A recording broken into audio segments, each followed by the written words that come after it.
Hi, welcome to ಕಲ್ಕುಲಿ creation log. ನಾನಿವತ್ತು ಒಂದು ಶೇವಿಗೆಗೆ ಉಪಯೋಗಿಸುವಂತಹ ಕಾಯಿ ಹಾಲು ಹೇಗೆ ಮಾಡ್ಕೊಳ್ಳೋದು ಅಂತ ತೋರಿಸ್ತೀನಿ. ಮೊದಲಿಗೆ ನಾನಿಲ್ಲಿ ಒಂದು ಭಾಗದಷ್ಟು ಕಾಯಿನ ಹಸಿ ತೆಂಗಿನಕಾಯಿ ತುರಿದಿಟ್ಕೊಂಡಿದ್ದೀನಿ.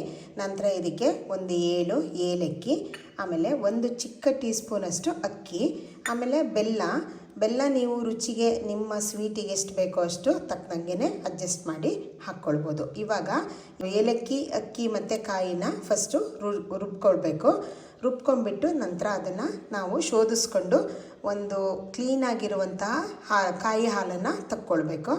ಇವಾಗ ನೋಡಿ, ನಾವು ನುಣ್ಣಗೆ ರುಬ್ಕೊಂಡಿರುವಂತಹ ತೆಂಗಿನಕಾಯಿ ಏನಿದೆ ಇದನ್ನು ಈ ರೀತಿ ಜರಡಿಗೆ ಹಾಕ್ಕೊಂಡ್ಬಿಟ್ಟು ಕ್ಲೀನಾಗಿ ಶೋಧಿಸ್ಕೋಬೇಕು. ಅದನ್ನು ಅಂದರೆ ಸ್ವಲ್ಪ ಹಾಕ್ಬಿಟ್ಟು ಶೋಧಿಸ್ಕೊಂಡು ಈ ರೀತಿ ಹಾಲನ್ನು ತಕ್ಕೊಳ್ಬೇಕು.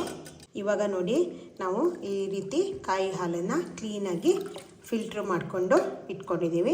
ಇದು ಕ್ವಾಂಟಿಟಿ ನಿಮಗೆ ಎಷ್ಟು ಶೇವಿಗೆ ಎಷ್ಟು ಇದು ಅಂಥೇಳಿ ನೀವು ನಿಮಗೆ ತಕ್ಕನಂಗೆ ಅಡ್ಜಸ್ಟ್ ಮಾಡ್ಕೊಳ್ಬೋದು.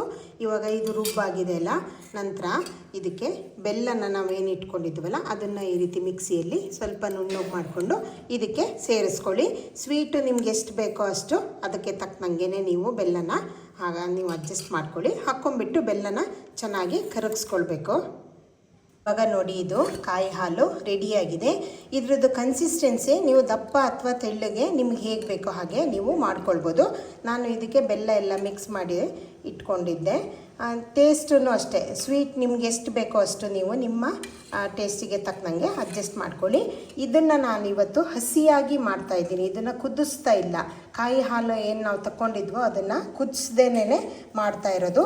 ನಿಮಗೆ ಬೇಕು ಅಂದರೆ ನೀವು ಕುದಿಸ್ಬೋದು, ಆದರೆ ಹಸಿಯಾಗಿ ಮಾಡಿದ್ರೆ ನೀವು ಹೆಚ್ಚೊತ್ತು ಇದನ್ನು ಹೊರಗಡೆ ಇಟ್ಟರೆ ಹುಳಿ ಬರೋ ಚಾನ್ಸಸ್ ಇರುತ್ತೆ.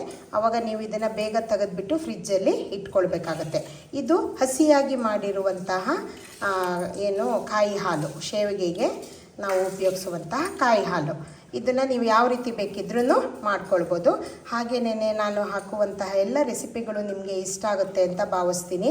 ನನ್ನ ಕಲ್ಕುಲಿ ಕ್ರಿಯೇಷನ್ ಚಾನಲ್ ಏನಿದೆ ನೀವು ಅದನ್ನು ಸಬ್ಸ್ಕ್ರೈಬ್ ಮಾಡ್ಕೊಳ್ಳಿ. ಬೆಲ್ ಐಕಾನ್ ಪ್ರೆಸ್ ಮಾಡಿದ್ರೆ ನಾನು ಹಾಕುವಂಥ ಎಲ್ಲ ರೆಸಿಪಿಗಳ ನೋಟಿಫಿಕೇಷನ್ನು ನಿಮಗೆ ಬರುತ್ತೆ. ಇದು ಮಲೆನಾಡಿನಲ್ಲಿ ಎಲ್ಲರ ಮನೆಯಲ್ಲೂ ಎಲ್ಲ ಸಂದರ್ಭದಲ್ಲೂ ಮಾಡುವಂತಹ ಒಂದು ತುಂಬ ಕಾಮನ್ ಆದಂತಹ ರೆಸಿಪಿ ಇದು. ವೆಜಿಟೇರಿಯನ್ಸಿಗೂ ಇದು ತುಂಬ ಇಷ್ಟ ಆಗುವಂತಹ ರೆಸಿಪಿ. Thank you.